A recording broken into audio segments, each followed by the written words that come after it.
Hey friends, welcome back. I know it doesn't seem like it. It doesn't seem like it at all, but we're almost done with A Wrinkle in Time. I know, Meg and her dad and Calvin are all kind of on a weird planet, and we don't know where Charles Wallace is, and the bad guys still seem to be winning, and all of that is happening. But even still, we just have this chapter and tomorrow night, and then we're done. Yeah. So it's all going to wrap up pretty quick. And tonight's chapter is called Aunt Beast, or Aunt Beast, depending on what part of the country you grew up in, one supposes.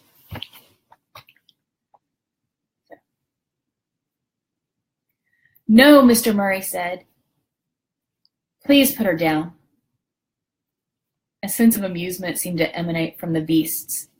The tallest, who seemed to be the spokesman, said, "We frighten you?" "What are you going to do with us?" Mr. Murray asked. The beast said, "I'm sorry. We communicate better with the other one." He turned to Calvin. "Who are you?" "I'm Calvin O'Keefe."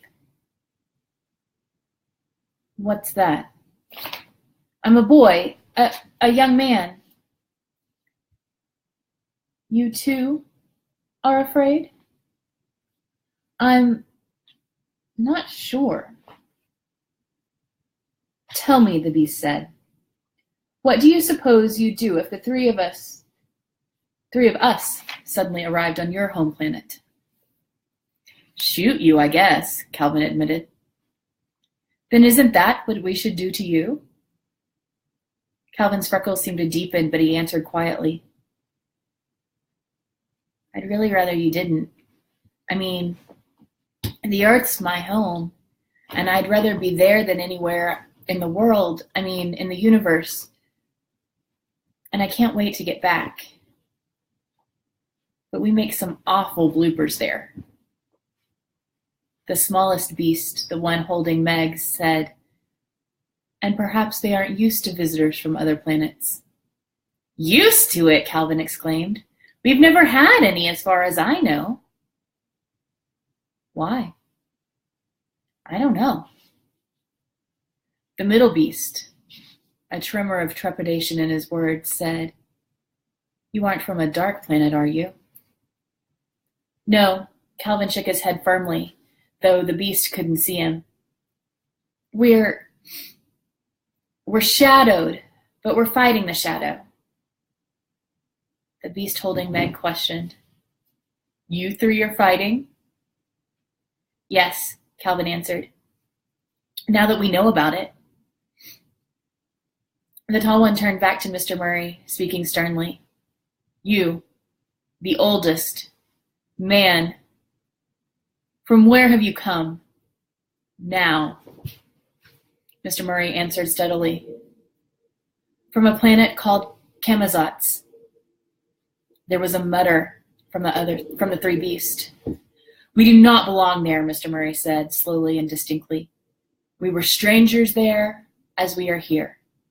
I was a prisoner there, and these children rescued me. My youngest son, my baby, he's still there, trapped in the dark mind of it."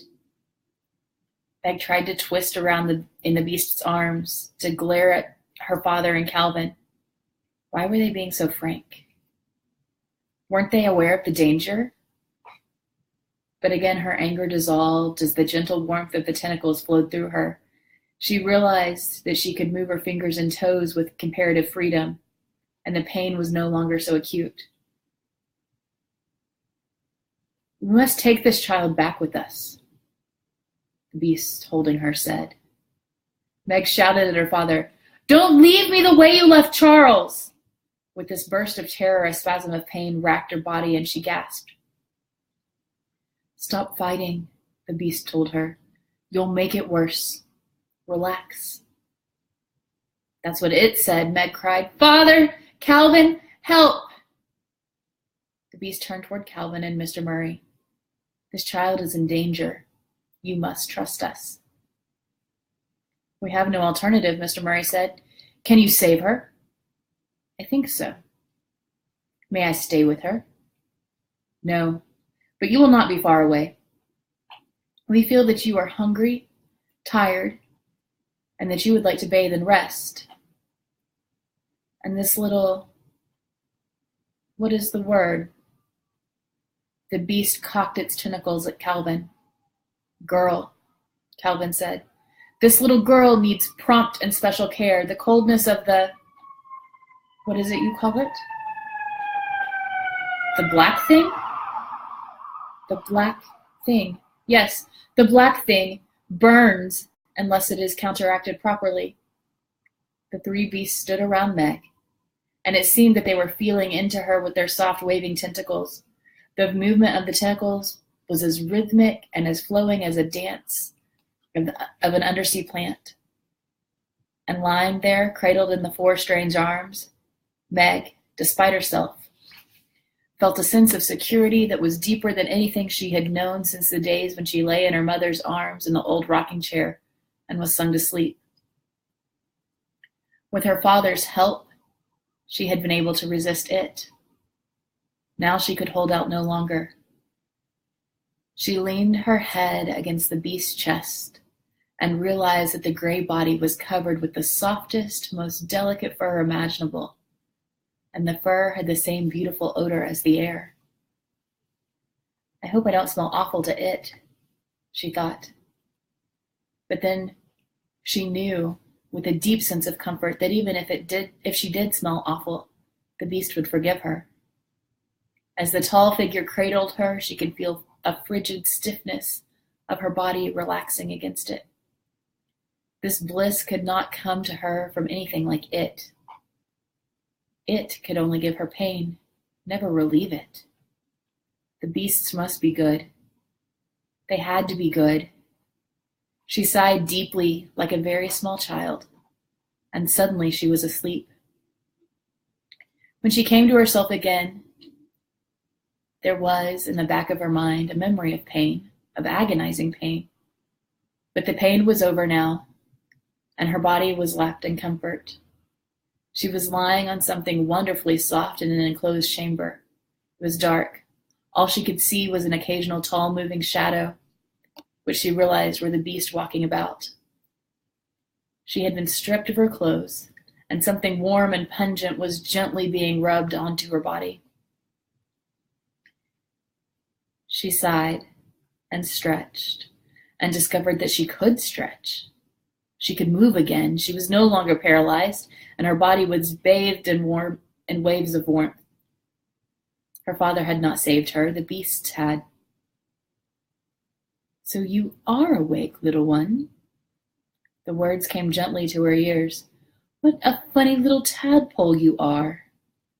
Is the pain gone now? All gone.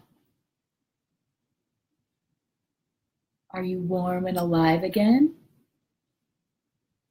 Yes, I'm fine. She struggled to sit up. No, lie still, small one. You must not exert yourself as yet. We will have a fur garment for you in a moment, and then we will feed you. You must not even try to feed yourself. You must be as an infant again. The black thing does not relinquish victims willingly. Where are Father and Calvin? Have they gone back for Charles Wallace? They are eating and resting, the beast said, and we are trying to learn about each other and see what is best to help you. We feel now that you are not dangerous and that we will be allowed to help you. Why is it so dark in here? Meg asked. She tried to look around, but all she could see was shadows. Nevertheless, there was a sense of openness, a feel of a gentle breeze moving lightly about that kept the darkness from being oppressive. Perplexity came to her from the beast. What is this dark? What is this light? We do not understand. Your father and the boy Calvin have asked this too. They say that it is night now on our planet and that they cannot see. They have told us that our atmosphere is what they call opaque, so that the stars are not visible. And then they are surprised that we know stars. that we know their music and the movements of their dance far better than beings like you who spend hours studying them with what you call telescopes. We do not understand what this means, to see. Well, it's what things look like, Meg said helplessly.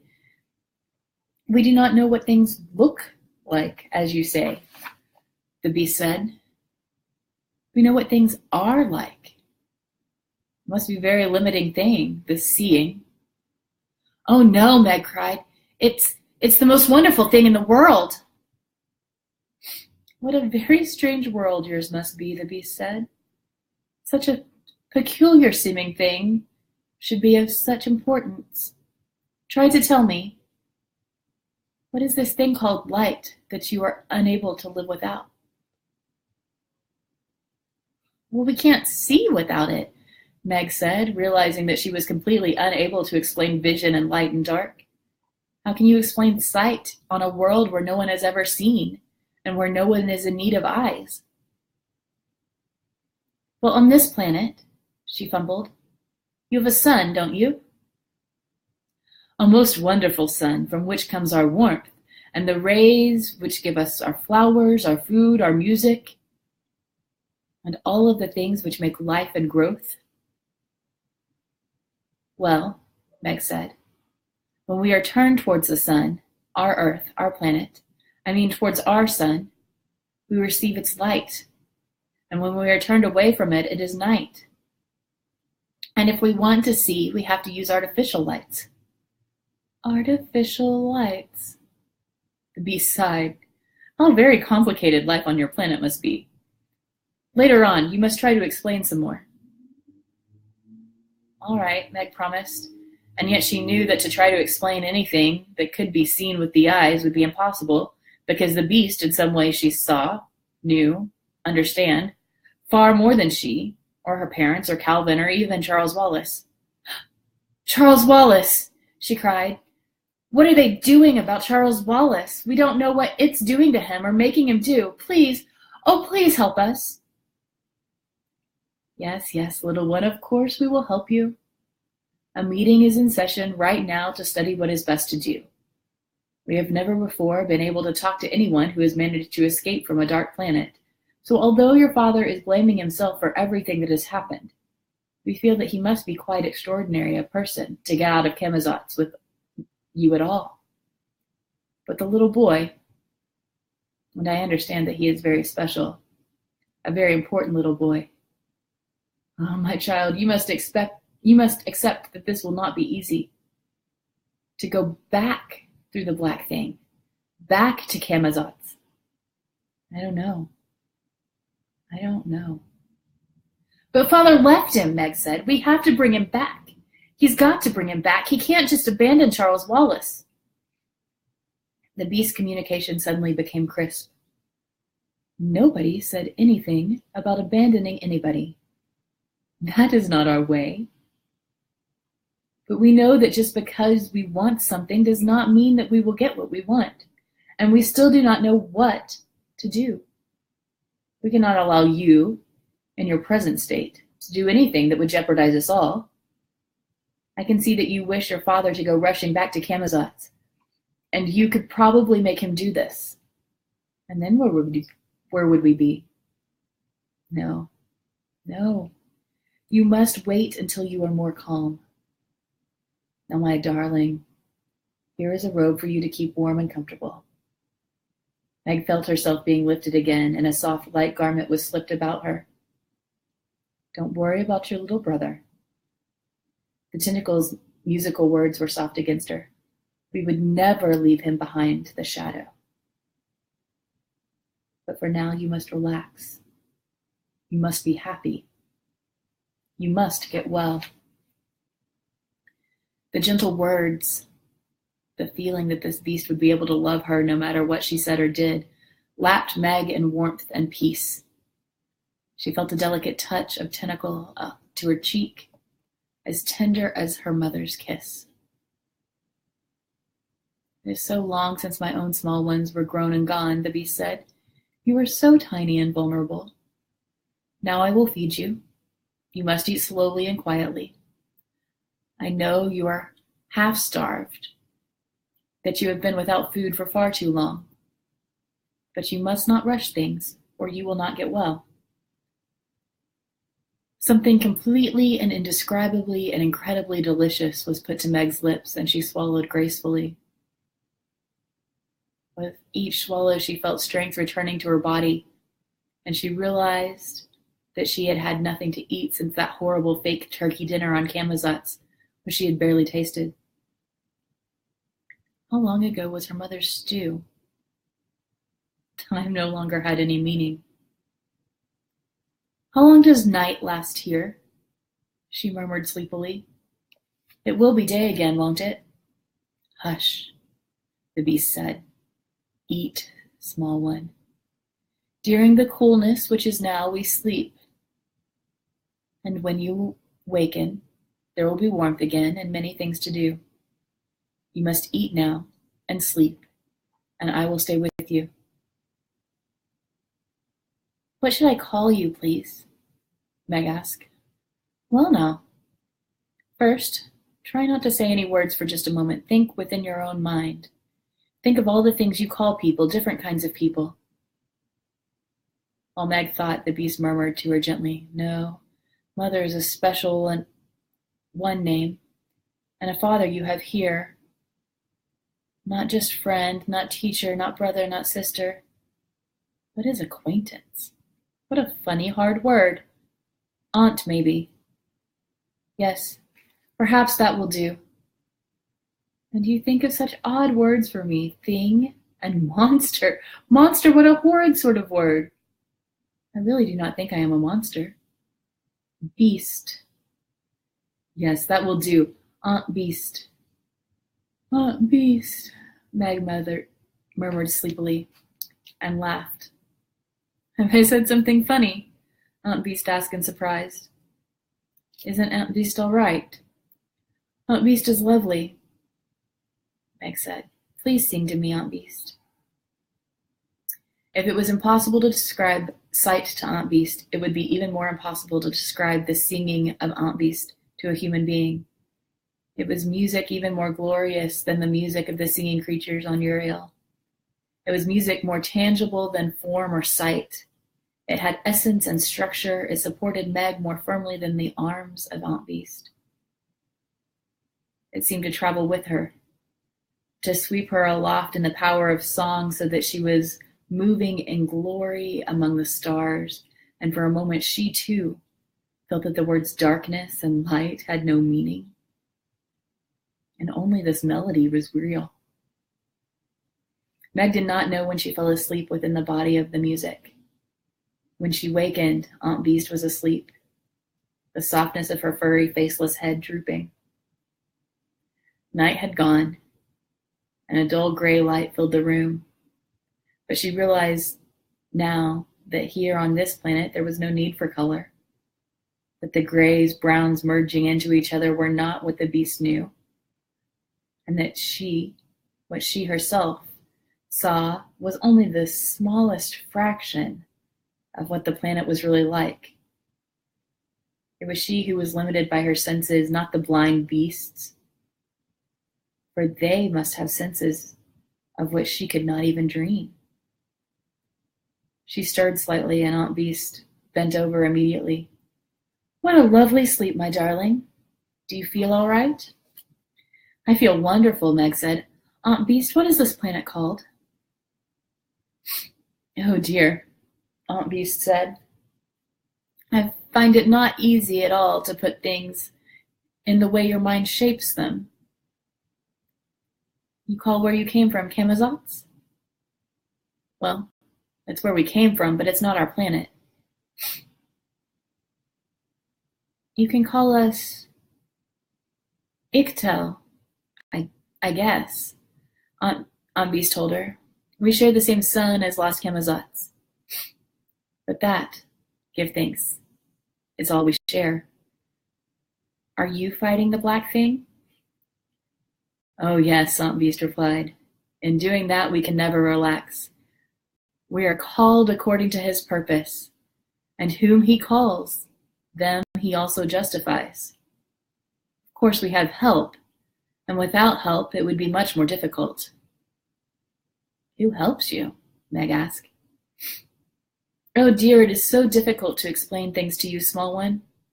And I know now that it is not just because you are a child. The other two are as hard to reach as you are. What can I tell you that will mean anything to you?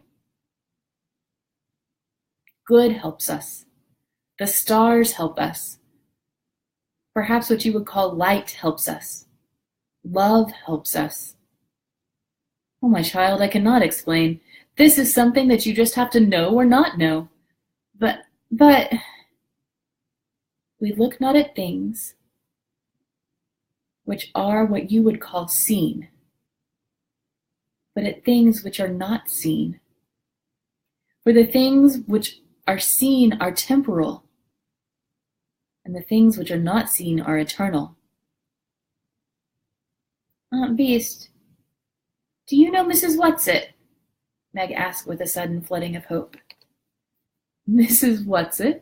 Aunt Beast was puzzled. Oh, child, your language is so utterly simple and limited that it has the effect of extreme complication. Her forearms, tentacles waving, were outflung with a gesture of helplessness. Would you like me to take you to your father and your Calvin? Oh, yes, please. Let us go, then. They are waiting for you to make plans. We thought you would enjoy eating. What is it you call it?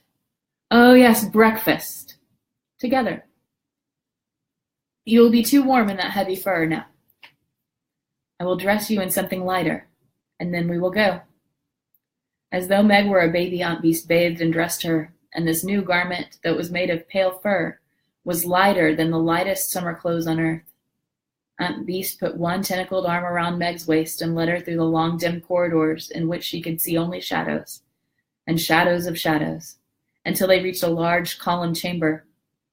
Shafts of light came in from an open skylight and converged about a huge round stone table.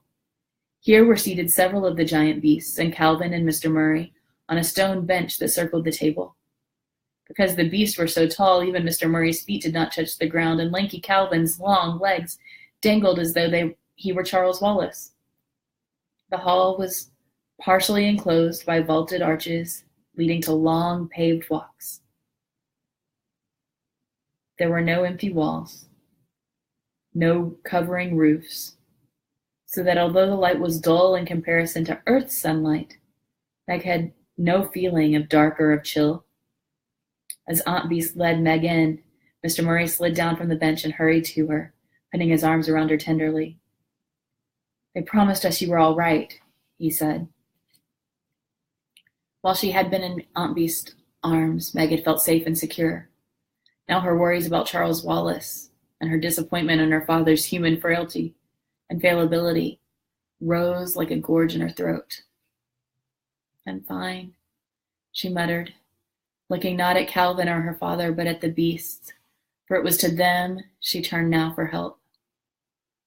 It seemed to her that neither her father nor Calvin were properly concerned about Charles Wallace. Meg, Calvin said gaily, you've never tasted such food in your life. Come and eat. Aunt Beast lifted Meg to the bench and sat down beside her, then heaped a plate with food, strange fruits and breads that tasted unlike anything Meg had ever eaten. Everything was dull and colorless and unappetizing to look at, and at first, even remembering the meal Aunt Beast had fed her the night before, Meg hesitated to taste. But once she had managed the first bite, she ate eagerly. It seemed that she would never have her fill again. The others waited until she slowed down. Then Mr. Murray said gravely, we were trying to work out a plan to rescue Charles Wallace. Since I made a mistake of tethering away from it, we feel that it would not be wise for me to try to get back to Camazotz even alone. If I missed the mark again, I could easily get lost and wander forever from galaxy to galaxy, and that would be small help to anyone, least of all Charles Wallace. Such a wave of despondency came over Meg that she was no longer able to eat. Our friends here, he continued, feel that it was only the fact that I still wore the glasses your Mrs. Who gave you that kept me within this solar system. Here are the glasses, Meg, but I'm afraid that the virtue has gone from them and they are now only glass. Perhaps they are meant to help only once, or only on Camazotz. Perhaps it was going through the black thing that did it. He pushed the glasses across the table to her. These people, they know about tessering, Calvin gestured at the circle of giant beasts, but they can't do it onto a dark planet. Have you tried to call Mrs. Whatsit? Meg asked. Not yet, her father answered. But if you haven't thought of anything else, then it's the only thing to do. Father, don't you care about Charles at all? At that, Aunt Bee stood up, saying child in a reproving way. Mr. Murray said nothing, and Meg could see that she had wounded him deeply. She reacted as she would have reacted to Mr. Jenkins. She scowled down the table, saying, We've got to ask them for help now. You're just stupid if we don't. Aunt Bee spoke to the others. The child is distraught. Don't judge her harshly. She was almost taken by the black thing. Sometimes we can't know what spiritual damage it leaves, even when physical recovery is complete. Meg looked angrily around the table. Bee sat there, silent, motionless. She felt that she was being measured and found wanting. Calvin swung away from her and haunched himself up. Hasn't it occurred to you that we've been trying to tell them about Our Ladies? What do you think we've been up to all this time? Just stuffing our faces? Okay, you have a shot at it. Yes, try, child. Aunt Bee seated herself again and pulled Meg up beside her. But I do not understand this feeling of anger I sense in you. What is it about? There is blame going on and guilt. Why? Aunt Beast, don't you know? No, Aunt Bee said. But this is not telling me about whoever they want us to know. Try. Meg tried, blunderingly, fumblingly.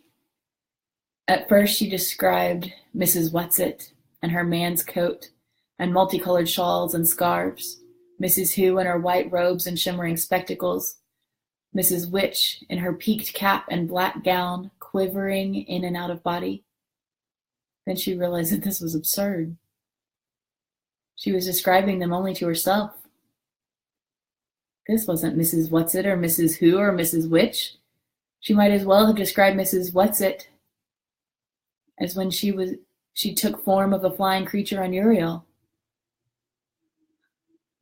Don't try to use words, Aunt Bee said soothingly. You're just fighting yourself and me. Think of what they are. Look doesn't help us at all. Meg tried again, but she could not get a visual concept out of her mind. She tried to think of Mrs. Whatsit explaining tessering. She tried to think of them in terms of mathematics. Every once in a while she thought a flicker of understanding from Aunt Beast or one of the others, but most of the time all that emanated was a gentle puzzlement. Angels! Calvin shouted suddenly across the table. Guardian angels! There was a moment of silence, and he shouted again, his face tense with concentration. Messengers! Messengers of God! I thought for a moment. Aunt Bee started, then subsided, sighing.